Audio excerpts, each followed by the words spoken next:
एक इंतकाल में मैयत में थे शहबाज साहब, और वो स्वयं भी उस दिन हो गया था। लेकिन जो कल की बात है, कल तो पहले उन्होंने उज़्र पेश किया कि एफआईए में उनकी पेशी है, लेकिन जब वहाँ चेक किया गया तो वहाँ उनकी नहीं, हमजा शहबाज साहब की पेशी थी।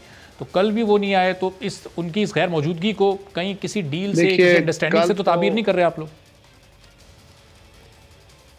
कल तो सप्लीमेंट्री बजट था, कल तो कोई बजट का बड़ा इशू नहीं था मेरे ख्याल में। मैंने कहा वो आ जाते तो ज्यादा अच्छा था। प्राइम मिनिस्टर की स्पीच तो कल आ सके, प्राइम मिनिस्टर को इख्तितामी सेशन से खिताब करना था। तो प्राइम मिनिस्टर की स्पीच आजकल कौन सा मसला है जी, टीवी पे बैठ कर उन्होंने सुन ली होगी। वज़ीर आज़म साहब के वही खिताब है जो पिछले 4, 6, 8, 10 साल से सुन रहे हैं। उसमें चंद ही बातें थी और वो उन्होंने कोई रिप्लाई तो करना नहीं था, उन्होंने सुन ली होगी। उसमें प्रेजेंट होना कोई जरूरी नहीं था, कोई उसकी अप्रूवल डिसअप्रूवल तो नहीं होनी। मैंने कहा अगर होते तो ज्यादा अच्छा होता। तो कैसा, अब 4 तारीख से पीडीएम वाले तो अपने जल से जुलूस दोबारा से शुरू करने जा रहे हैं। ज़ाहिर है आप उनकी उस सियासत का तो अब हिस्सा नहीं है, आप लोग अपनी अलग से ऑपोजिशन करेंगे। फिर अब आगे हुकूमत को चैलेंज करने के लिए आप लोग के पास क्या स्ट्रेटजी है? ज़ाहिर है बजट हुकूमत ने पास करा लिया, अगला बजट इनको आखिरी पेश करना है। जिस तरह अपोजिशन इस वक्त तकसीम है, तो लग रहा है कि 5 साल अपनी मुद्दत पूरी करने में बासानी कामयाब हो ही जाएगी। देखिए, अपोजिशन तकसीम इसलिए है कि मुस्लिम लीग चाहती है कि पीटीआई अपने मुर्दी करे। मरियम नवाज शरीफ साहबा ने कहा कि मैं चाहती हूँ कि ये 5 साल पूरे करें। शाहिद खाकान साहब ने कहा कि हम पंजाब हुकूमत नहीं कराना चाहते, हमने पीपल्स पार्टी के कहने पे नहीं कराई, हम जागीर तरीन भी कहेगा तो नहीं कराएंगे। राना जो है तनवीर साहब ने कहा कि हमें फौजदार हुकूमत सूट करती है। और इस साहब ने इन्होंने जुबैर उमर साहब ने कई दफा कहा। बिलावल साहब ये कहते हैं कि शहबाज शरीफ साहब नून लीग के सदर हैं और वो उनका जो बयानिया होगा हम नून लीग का बयानिया वही समझेंगे। क्या शहबाज साहब भी यही चाहते हैं? हम तो समझते हैं इसलिए कि हमें यही करना चाहिए ना, जमात के सरबराह की बात सुनी जाएगी। इस वक्त मुस्लिम लीग के सदर तो वही हैं, मरियम नवाज शरीफ साहब तो नहीं है, तो शहबाज शरीफ साहब की बात सुनी जाएगी। अगर मियाँ साहब डिस्क्वालिफिकेशन उनकी खत्म हो जाती है, वो वापस तशरीफ ले आते हैं, फिर वो हेल्म ऑफ अफेयर्स पे बैठे होंगे। बट इवन देन वो सरपरस्त के तौर पे हैं, उनकी बात सुनी जाएगी। तो ये तो इसमें कोई अचंभे वाली बात नहीं है। लेकिन हम अपना रोल असम्बलियों में भी अदा करते रहे, कौम के सामने है, हमारे मेंबरान भी हाजिर रहे। हमने अपने तय इस बजट की जो आवाम के ऊपर इसने तकलीफ नाजल करनी है वो भी हमने बयान की है। और अब क्योंकि इलेक्शन जारी है कश्मीर का, उस इलेक्शन से अंदर मसरूफियत होगी। उसके बाद कोविड की सूरत हाल भी कुछ बेहतरी होनी शुरू हुई है, तो पीपल्स पार्टी लाइक माइंडेड जमातों को और कुव्वतों को इकट्ठा करके इस हुकूमत के खिलाफ भरपूर अपना जो है मिशन वो जारी रखें। और कैसा, अभी जरदारी साहब जो पंजाब के दौरे पर थे, बड़ी अहम उन्होंने मुलाकातें भी की हैं परवेज़ इलाही साहब से, मंजूर भट्टू साहब से, जहांगीर तरीन साहब के ग्रुप के कुछ लोगों से भी वो मिले। ये किस सिलसिले में थी? पीपल्स पार्टी में क्या शमूलियत की दावत हुकूमत के कुछ लोग को दे रहे हैं, या इत्तेहादियों के साथ मिलकर कोई प्लानिंग कर रहे हैं आगे हुकूमत को वक्त से पहले घर भेजने की? मैं क्योंकि उन दिनों कश्मीर में था चेयरमैन साहब के साथ, मैं उन मीटिंग्स में था नहीं। उसके बाद मेरी जरदारी साहब से मुलाकात हुई नहीं, मुझे नहीं पता कि उसके अंदर उन मीटिंग्स के अंदर क्या डिस्कशंस हुई। ठीक है, चलें, बहुत बहुत शुक्रिया। कमर जमान कायरत साहब पाकिस्तान पीपल्स पार्टी के सीनियर रहनुमा हमारे साथ मौजूद थे। और जाहिर है कि अपोजिशन इस वक्त तकसीम है, और उन्होंने कहा कि तकसीम इसलिए है कि नून लीग ये चाहती है कि ये हुकूमत अपनी मुद्दत पूरी करे। और कुछ सीनियर लीडर्स के उन्होंने नाम भी कोट किए कि मरियम नवाज साहिबा, शाहिद खाकान बासी साहब, मोहम्मद ज़ुबैर साहब, उन तमाम का इस वक्त जो रवैया है और जो बयानिया है वो यही हमें यकीन दिलाता है कि इस हुकूमत के मुद्दत को पूरी करने के वो हक़ में हैं। शीज़ा फातिमा साहिबा हमारे साथ नून लीग की सीनियर रहनुमा मौजूद हैं, ज़रा उनसे जानते हैं कि क्या वाकई नून लीग ये चाहती है या फिर नून लीग की स्ट्रैटेजी कुछ और है। शीज़ा साहिबा, ये कायरत साहब कह रहे हैं कि अपोजिशन जो इस वक्त तकसीम है वो नून लीग की वजह से तकसीम है। पीपल्स पार्टी तो इस हुकूमत को वक्त से पहले घर भेजना चाहती है, लेकिन नून लीग ये चाहती है कि अपनी मुद्दत पूरी करे, पंजाब हुकूमत भी और वफाकी हुकूमत भी। ऐसे ही बिस्मिल्लाहिर्रहमानिर्रहीम। देखें, जहाँ तक पीपल्स पार्टी का ताल्लुक है, जिस दिन इलेक्शन हुआ और असम्बलियाँ बनी तो पहला वोट जो शहबाज शरीफ साहब को देना था, एक डिसीजन हुआ और इन्होंने नहीं दिया।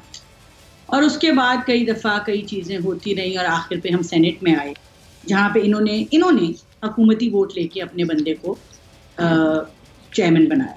हमने अपनी तमाम जो हमारे वादे थे हमने पूरे किए। हमने एक वोट डाल के गिलानी साहब के लिए कैंपेन की, अपने बंदे पूरे किए। आप आखिर तक देखें, हमने हर कोशिश करके उनको सेनेटर तक पहुँचाया, सेनेटरशिप तक। और उसके बाद यही मुआहिदा था कि अपोजिशन लीडर जो है वो इस तरह बनेगा हमारा, मगर इन्होंने हुकूमती वोट लेके, अब ये जो हमारी एक पीडीएम बनी थी उसका एक डिसीजन था कि कोई भी जो पीडीएम के बाहर जमाते हैं, उनसे राब्ते नहीं होंगे और उनकी मदद नहीं ली जाएगी, मगर इन्होंने किया। तो ये तो इस रवैये तो सामने हैं, इसमें हमें कोई इससे ज़्यादा तो देखने वालने की ज़रूरत ही नहीं है किसी भी किस्म की। जहाँ तक इस हुकूमत का सवाल है, हम बिल्कुल हर हद तक आईनी कदरों के मुताबिक आईनी दायरे में। शीजा साहब जरा हुकूमत की तरफ तो आते हैं, लेकिन ये पीपल्स पार्टी के आपने रवैये की बात की तो बिलावल साहब ने तो अभी गुज़िश्ता दिनों बजट सेशन में अपने 56 के 56 MNAs शहबाज शरीफ साहब के हवाले कर दिए थे। अब अहम मौके पर 2 दिन शहबाज साहब खुद गायब रहे, तो पीपल्स पार्टी का मायूस होना नून लीग से वो तो फिर वजह है। आप लोग के 14-15 लोग गायब थे, पीपल्स पार्टी के सिर्फ 2 लोग बीमारी की वजह से गैर हाजिर थे। हमारे जो शहबाज शरीफ साहब हैं, उन्होंने उनके घर में जो एक अनफॉर्चुनेटली डेथ हुई है, उनके खाली तायाजाद भाई नहीं थे, वो उनके ब्रदर इन लॉ भी थे। और ये देखते हुए कि उनके घर के तमाम अफराद में से कोई भी, ये जो इन्होंने जाली मुकदमे इस हुकूमत ने बनाए हुए हैं, उनकी बेटियों को इन्होंने अदालतों में घसीटा है शहबाज शरीफ साहब की, तो उनकी फैमिली का कोई भी फ़र्द यहाँ पे मौजूद नहीं था। एक उनकी करीबी ताल्लुक़ भी बहुत ज़्यादा था, उनकी जो हालत थी और उनकी जो एक ग्रीविंग की सिचुएशन थी, उसके मुताबिक उनका आना असेंबली में मुनासिब नहीं था, ना वो आ सके। बिल्कुल वो रास्ते में थे, वो भेरा से या कलर का हाथ से वापस मुड़ के लाहौर गए हैं, ये खबर सुन के। ऐसा नहीं कि वो आ नहीं रहे थे या उनका इरादा नहीं। तो ये थोड़ा सा हमें ख्याल से इन चीज़ों की सेंसिटिविटीज़ को, हमारी एक सोसाइटी है, एक कल्चर है, एक कुछ रवायात हैं, उनको हमें देखना चाहिए और इन चीज़ों को हमें सियासत की नज़र नहीं करना चाहिए। ये इसमें कोई इतना मुश्किल बात नहीं है समझना कि वो क्यों नहीं आ सके अगर उनके घर में एक फौतगी हुई भी है तो इस पे सियासत करना मेरे ख्याल से जो है वो काबिल मज़म्मत है। जहाँ तक बाकी मेंबरान की बात है, देखिए 72 मेंबर्स हैं वो मौजूद थे, उनमें से 7 मेंबरान की किसी तरह किसी ना किसी करीबी इशू की वजह से लीव, मगर इसको मैं पीपल्स पार्टी पे या इस पे कमेंट नहीं करती। बात यह है कि गवर्नमेंट के 172 वोट थे, जो पार्लियामेंट्री स्ट्रेंथ है वो 342 है। हम अगर अनलेस हम बाहर से नॉन पार्लियामेंटेरियंस उठा लाते, फिर ही हम उनको आउट नंबर कर सकते थे, अदरवाइज तो 172 वोटों को हम आउट नंबर नहीं कर सकते थे। तो जहाँ तक प्रेशर डालने की बात है, हमने 600-700 कट मोशंस डाले, हमने अमेंडमेंट्स डाली, हमने पढ़ी, हमने बहस की, हमने हर पॉसिबल। शेर साहब पार्लियामान के अंदर तो ये आप लोग जितना प्रेशर डाल सकते थे डाल लिया, लेकिन ज़ाहिर है हुकूमत ही कामयाब रही क्योंकि नंबर इस वक्त उनके साथ हैं। अब पार्लियामेंट से बाहर अब ये 4 तारीख से आपका दोबारा पीडीएम की एक्टिविटी शुरू होनी है। अब पीपल्स पार्टी इसमें मौजूद नहीं है, ये बड़ा अच्छा मौका था आप लोगों के कि पीपल्स पार्टी को मनाकर वापस पीडीएम में ला सकते थे। गो के पीडीएम ने मौका ज़ाय कर दिया। अब आगे स्ट्रेटजी क्या, फिर वही जलसे होंगे, रैलीज होंगी, जुलूस होंगी, इससे क्या प्रेशर डल जाएगा हुकूमत के ऊपर? देखिए अभी मुझे जो पीडीएम है उसका भी इजलास होना है, सरबराही इजलास होना है 5 तारीख को। उसके बाद उसमें जो फैसले सामने आएंगे उनसे पता चलेगा कि मामला आगे किस तरह बढ़ता है। 4 तारीख को सवात में जलसा नहीं हो नशीदा साहब? 4 जुलाई को तो जलसे का आगाज हुआ, जलसे का ऐलान हुआ था।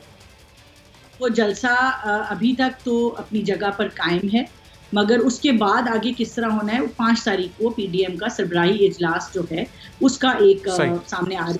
इस वक्त मौसम जो है वो बहुत शदीद गर्म है, लोड शेडिंग हो रही है, लोग बीमार पड़े हुए हैं।